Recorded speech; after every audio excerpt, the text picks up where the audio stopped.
तो यहाँ पे हम देखते हैं संयोजी इलेक्ट्रॉन, कोर इलेक्ट्रॉन और संयोजकता ये होती क्या है।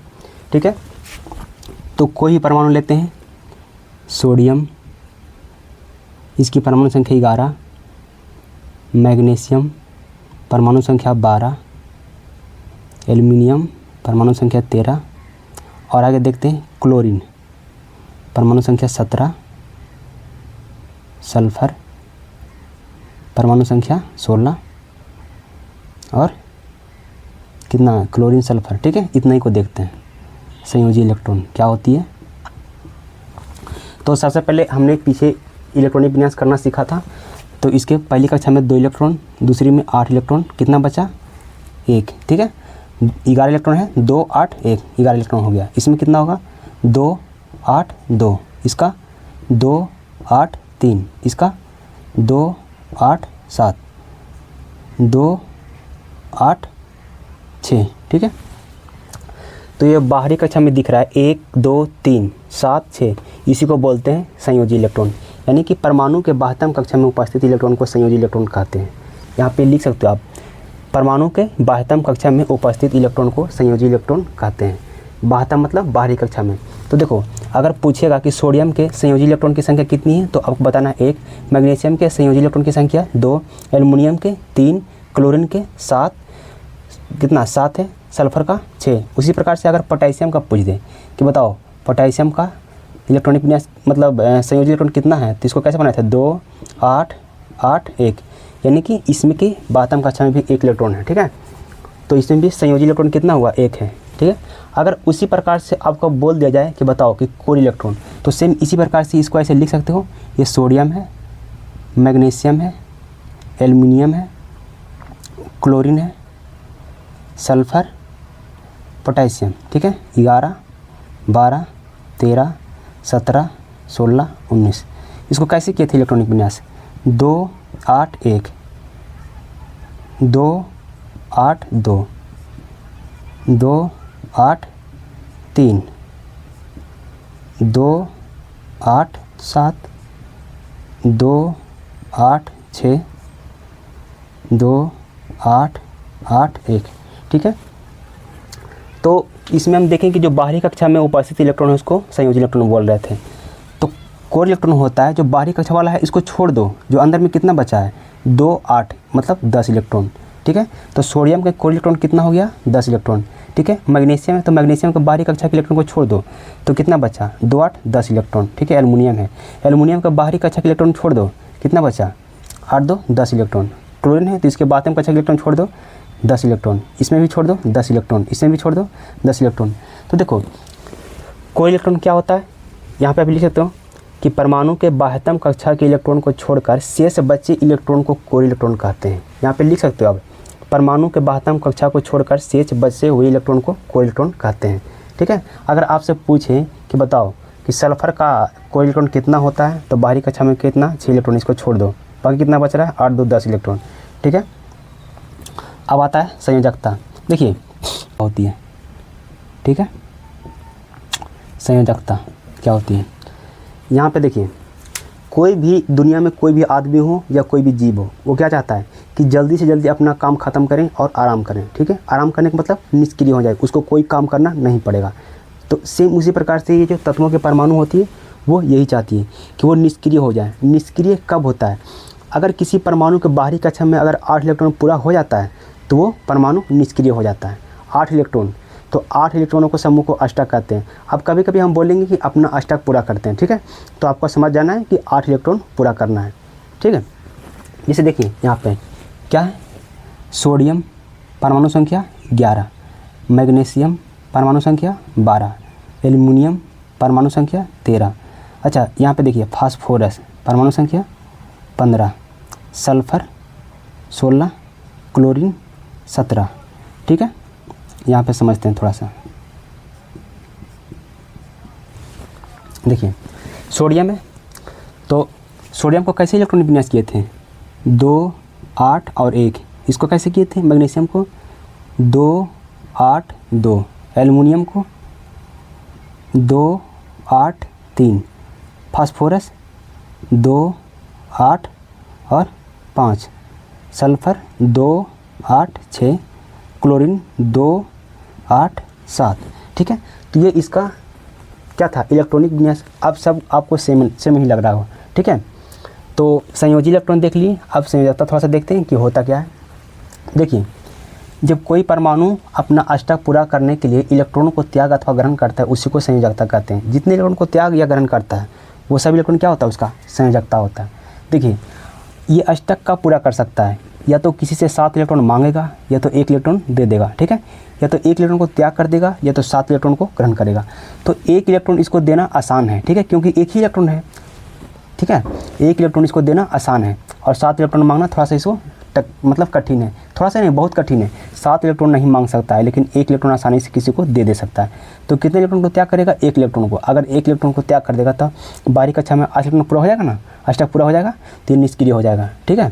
सेम उसी प्रकार से ये देखो, 2 इलेक्ट्रॉन किसी को दे सकता है बजाय 6 इलेक्ट्रॉन किसी से मांगना। अगर 6 इलेक्ट्रॉन किसी से मांगता तो भी 8 इलेक्ट्रॉन पूरा होता, ठीक है। अगर 2 इलेक्ट्रॉन किसी को दे रहा है तो कितने इलेक्ट्रॉन बच रहा है इसके बाहरी कक्षा में, 8 इलेक्ट्रॉन, ठीक है। सेम उसी प्रकार से एल्युमिनियम है, एल्युमिनियम अगर किसी से 5 इलेक्ट्रॉन मांग लेगा तो बाहरी कक्षा में 8 इलेक्ट्रॉन पूरा कर लेगा, या फिर 3 इलेक्ट्रॉन किसी को दे देगा, फिर भी उसके बाहरी कक्षा में 8 इलेक्ट्रॉन पूरा हो जाएगा, ठीक है। अब यहाँ पे देखते हैं फास्फोरस है। फास्फोरस क्या करेगा, 5 इलेक्ट्रॉन को इसको त्याग करना बहुत मुश्किल होता है, और 3 इलेक्ट्रॉन मांगना आसान होता है, इसलिए इसे 3 इलेक्ट्रॉन ये मांग सकता है किसी से। और सेम उसी प्रकार से सल्फर है। सल्फर भी क्या करेगा, 2 इलेक्ट्रॉन किसी से मांगेगा। क्लोरीन भी मतलब 1 इलेक्ट्रॉन किसी से मांगेगा, क्यों, क्योंकि अगर 3 इलेक्ट्रॉन मांगता है तो इसकी बाहरी कक्षा में 8 इलेक्ट्रॉन पूरे हो जाएगी।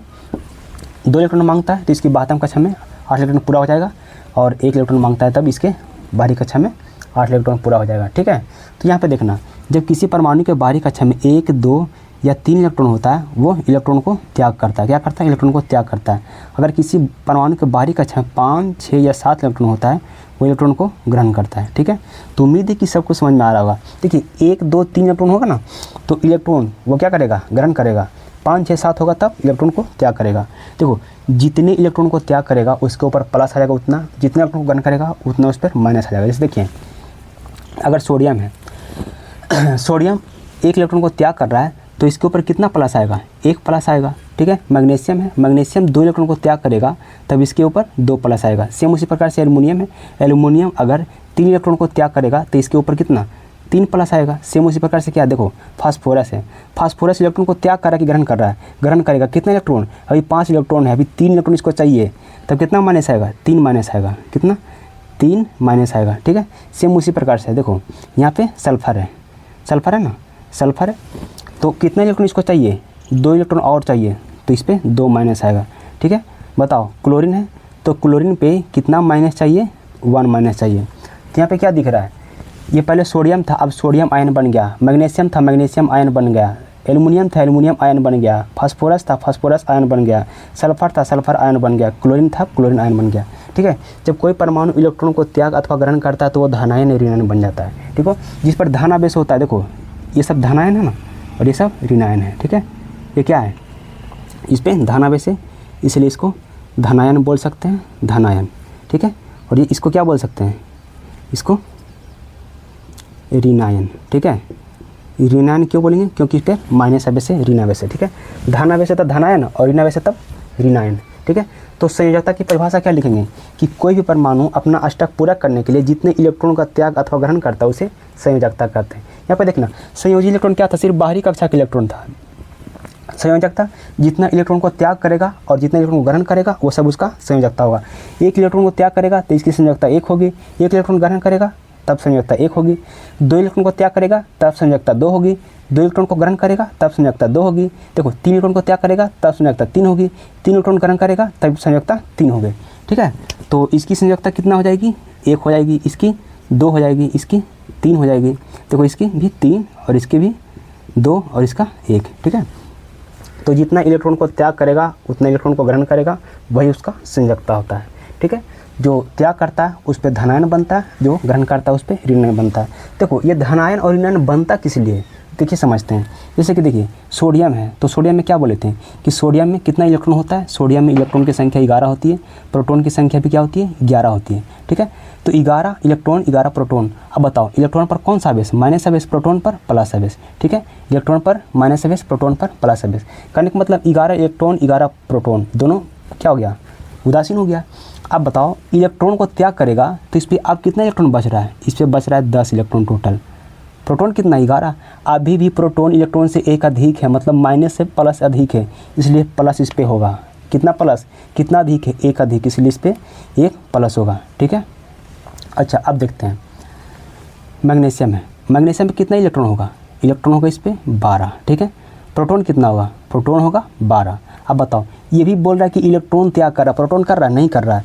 अब इस पर कितना इलेक्ट्रॉन बचेगा, इस पर बचेगा 10 इलेक्ट्रॉन। बताओ इलेक्ट्रॉन 10 से प्रोटॉन 12 है, इलेक्ट्रॉन 10 से प्रोटॉन 12 है। बताओ इलेक्ट्रॉन अधिक है कि प्रोटॉन अधिक है, प्रोटॉन अधिक है। कितना अधिक है, 2, तो इसलिए इस पर +2 हो गया। ठीक है, सेम उसी प्रकार से क्या है एल्युमिनियम, एल्युमिनियम में कितना इलेक्ट्रॉन है, इलेक्ट्रॉन इसमें 13 है, इसमें इलेक्ट्रॉन 13, प्रोटॉन कितना है 14 है। ठीक है, कहने का मतलब -13 है और प्लस 1 सेकंड 13 होगा ना, 13 है। ठीक है, अब 3 इलेक्ट्रॉन को त्याग करेगा, 3 इलेक्ट्रॉन त्याग करेगा तब इस पर कितना इलेक्ट्रॉन बचेगा, 10 इलेक्ट्रॉन बचेगा, इस पर 10 इलेक्ट्रॉन बचेगा। ठीक है, प्रोटॉन कितना है 13 है। बताओ प्रोटॉन अधिक है कि इलेक्ट्रॉन अधिक है, तो पता चल रहा है कि प्रोटॉन 13 है, इलेक्ट्रॉन 10 है, तो प्रोटॉन है ना अधिक, कितना अधिक है, 3 अधिक है, इसलिए इस पर +3 होता है। ठीक है, अब आता है कितना, फास्फोरस आता है। ठीक, फास्फोरस, फास्फोरस करने का मतलब इस पर कितना इलेक्ट्रॉन है, 15 इलेक्ट्रॉन, मतलब इलेक्ट्रॉन 15 है, प्रोटॉन भी 15 ही है। कितना है, इस पर -15 है और +15 है। अब बताओ फास्फोरस में 5 इलेक्ट्रॉन बारीक कक्षा में, तभी 3 इलेक्ट्रॉन को मांगेगा। जब 3 इलेक्ट्रॉन किसी से ग्रहण करेगा तो बताओ क्या होगा, इलेक्ट्रॉन की संख्या हो जाएगी 18। अब बताओ ये -18 ये +15 है, इसमें प्लस की संख्या अधिक है कि माइनस की, तो पता चल रहा है कि माइनस की संख्या अधिक है। कितनी अधिक है, 3 अधिक है, इसलिए क्या हुआ, -3 हुआ। ठीक है, उम्मीद है कि सब समझ में आ रहा होगा। आगे देखते हैं सल्फ़र। ठीक है, सल्फ़र, सल्फ़र में कितना इलेक्ट्रॉन है, इलेक्ट्रॉन इसमें है 16, प्रोटॉन कितना है, प्रोटॉन भी है 16। अब बताओ ये क्या करेगा, इलेक्ट्रॉन मांगेगा, कितना इलेक्ट्रॉन, 2 इलेक्ट्रॉन। बताओ इसमें पहले था 16 इलेक्ट्रॉन, 2 इलेक्ट्रॉन मांग लिया, कितना हो गया, इस पर हो गया अब 18 इलेक्ट्रॉन, यानी -18 हो गया और +16 ही है। अब बताओ इलेक्ट्रॉन अधिक है कि प्रोटॉन, तो पता चल रहा है कि इलेक्ट्रॉन अधिक है। कितना अधिक है, 2 इलेक्ट्रॉन अधिक है, इसलिए इस पर -2 आ गया। अब आता है क्लोरीन, क्लोरीन है। ठीक है, तब क्लोरीन, क्लोरीन पे कितना इलेक्ट्रॉन है, 17, प्रोटॉन कितना है 17, मतलब -17 है +17 है। अगर ये 1 इलेक्ट्रॉन किसी से मांगेगा तब कितने इलेक्ट्रॉन हो जाएगा, 18 हो जाएगा, लेकिन प्रोटॉन बदलेगा, प्रोटॉन में कोई बदलाव नहीं होगा। ठीक है, तब बताओ कि इसमें इलेक्ट्रॉन की संख्या अधिक है, कितना अधिक है, 1 है अधिक, इसलिए इस पर कितना -1 हो गया। ठीक है, तो इलेक्ट्रॉन और प्रोटॉन जो त्याग करता है उस पर प्लस आ रहा है और ग्रहण करता है उस पर माइनस आ रहा है। आप देख लिए होंगे कि आप किस प्रकार से आता है। अच्छा, इतना देखने के बाद में आपको एक आइडिया पता चल गया होगा कि आप इलेक्ट्रॉन को बदल सकते हो लेकिन प्रोटॉन को नहीं बदल सकते हो। ठीक है, आप इलेक्ट्रॉन को बदल सकते हो लेकिन प्रोटॉन को नहीं बदल सकते हो। कैसे बदल रहे हैं, इलेक्ट्रॉन त्याग कर रहा था, बदल रहा है ना, कम हो रहा है, अधिक हो रहा है, लेकिन प्रोटॉन कभी ऐसा हो रहा है, ऐसा कुछ नहीं हो रहा है। तो देखो अगर हम सोडियम को बदल दें, मतलब सोडियम आयन, इसमें इलेक्ट्रॉन की संख्या को घटा दें, बढ़ा दें, तो इसकी परमाणु संख्या बदलाव हुआ नहीं हुआ, इसका परमाणु संख्या 11 होगा, इसका 12 होगा, 13 होगा, 15 होगा, 16 होगा, 17 होगा। कैसे हो रहा है, क्योंकि प्रोटॉन की संख्या नहीं बदल रहा है, इसलिए जो परमाणु की संख्या होती है वो प्रोटॉन की संख्या पर निर्भर करता है। उम्मीद है कि इतना सब कुछ समझ में आ रहा होगा। तो इसको निकालने का फ़ायदा क्या होता है कि देखिए अगला वीडियो में हम सिर्फ धनायन और ऋणायन को देखेंगे। उसको देखकर हम किसी भी रासायनिक फार्मूला को बनाना सीख जाएंगे, किसी भी रासायनिक सूत्र को। अगर आप पीछे वाली सारी वीडियो को देख रहे होंगे तो आपको चीज़ें आसानी से समझ में आ रही होगी। तो सबसे पहले हम बेसिक चीज़ों को आसानी से कवर करेंगे, उसके बाद में हम सिलेबस पर जाएंगे।